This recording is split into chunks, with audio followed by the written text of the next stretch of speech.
देखिए, आज जिस प्रकार से सलमान खुर्शीद और केवल सलमान खुर्शीद नहीं, अभी सुनने में आ रहा है कुछ और कांग्रेस के नेताओं ने भी ये कहा है कि जो स्थिति आज बांग्लादेश में है उसी प्रकार की स्थिति भारत में भी हो सकती है। उन्होंने एक किताब लॉन्च के परिस्थिति में ये कहा है, किताब लॉन्च के इवेंट में कहा है।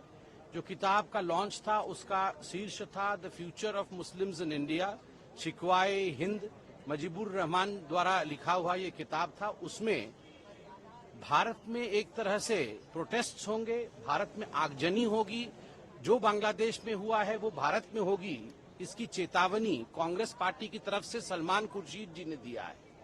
और कई दिग्गज जो वहां मौजूद थे, शशि थरूर से लेके अन्य नेता भी वहां मौजूद थे, एक तरह से उनकी स्वीकृति थी, एक तरह से उन्होंने उसका समर्थन किया। आप चिंता करके देखिए, सोच करके देखिए किस प्रकार की सोच कांग्रेस पार्टी की है।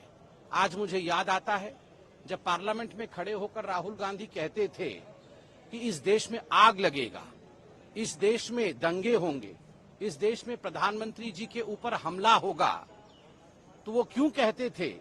और जब विदेश यात्रा में राहुल गांधी जाते थे और कई लोगों से चोरी चुपके विदेश में जाकर मिलते थे और भारत के खिलाफ वहां कह के आते थे, तो आज मालूम पड़ रहा है आखिरकार मंशा क्या थी।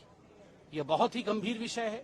जब भारत के चारों तरफ बाकी देशों में इस प्रकार की परिस्थिति देखने को मिल रहा है, कांग्रेस पार्टी जो देश का आज मुख्य विपक्ष है वह भी यही चाह रही है।